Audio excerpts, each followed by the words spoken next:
Nous devons le faire, pourquoi? Non pas parce que nous allons nous substituer aux acteurs économiques, mais tout simplement parce que nous devons mieux encadrer, mieux réguler, souvent servir de catalyseur, parfois de protecteur.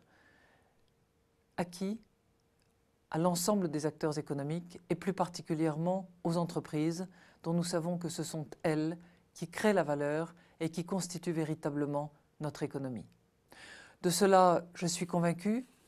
J'espère que grâce au succès en librairie d'un certain nombre des ouvrages que vous avez écrits les uns ou les autres, nous contribuerons à renforcer l'éducation de nos concitoyens en matière économique, répondre à leurs désirs d'information de la manière la plus pluraliste, la plus pluridisciplinaire, la plus ouverte intellectuellement possible, pour que l'économie ne soit pas un mystère et que nous puissions ensemble, collectivement, aborder et utiliser les outils nécessaires pour répondre à une situation actuellement bien difficile.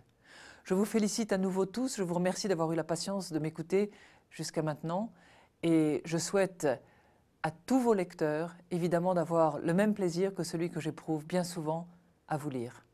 Je vous remercie.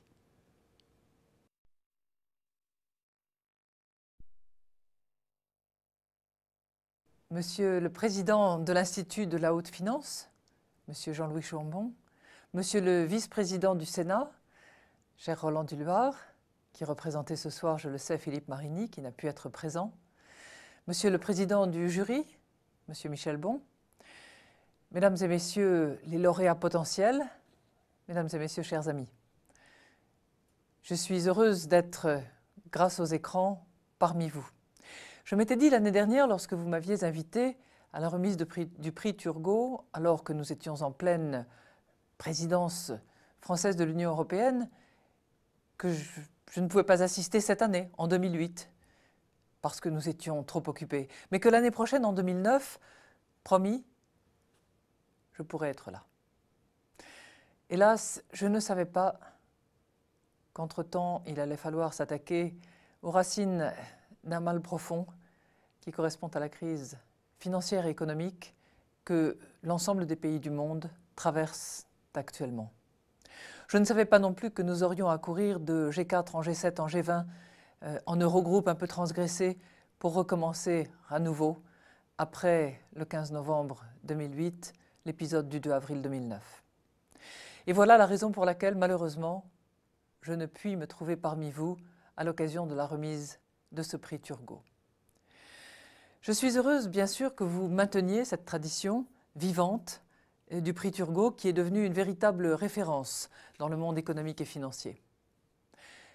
C'est bien important d'arriver à porter la bonne parole économique. Selon un sondage TNS-Sofres récent, pas moins de 65% de nos compatriotes se disent mal informés en matière économique, tandis que 73% estiment les connaissances économiques nécessaires pour réussir dans la vie. Et c'est bien ce fossé entre ce désir d'information exprimé par nos concitoyens dans ce sondage et l'information économique de qualité que vous essayez tous, à votre manière, avec vos productions, de combler le mieux possible, et je vous en félicite et je vous en remercie. Dans mon domaine, j'ai pu essayer moi aussi de participer à ce processus d'éducation pédagogique, aurait dit un de mes antéprédécesseurs. J'ai renouvelé, reconstitué le CODIS qui, au sein de mon ministère et avec des personnalités de grande qualité, tente, en utilisant tous les moyens possibles, à la fois l'éducation, l'organisation de conférences, des sites Internet organisés à cet effet, eh bien, de communiquer une parole économique et une parole aussi pluridisciplinaire que possible. Alors, je sais que vous attendez tous les noms des auteurs qui, ce soir, sont couronnés par le jury comme ayant contribué magnifiquement dans leur domaine, justement, à cette parole économique.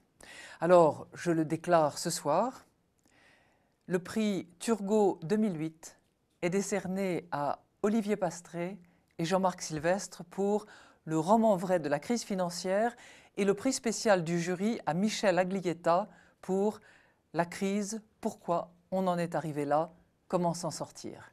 Voilà, je vous laisse évidemment les applaudir et je me joins à vos applaudissements.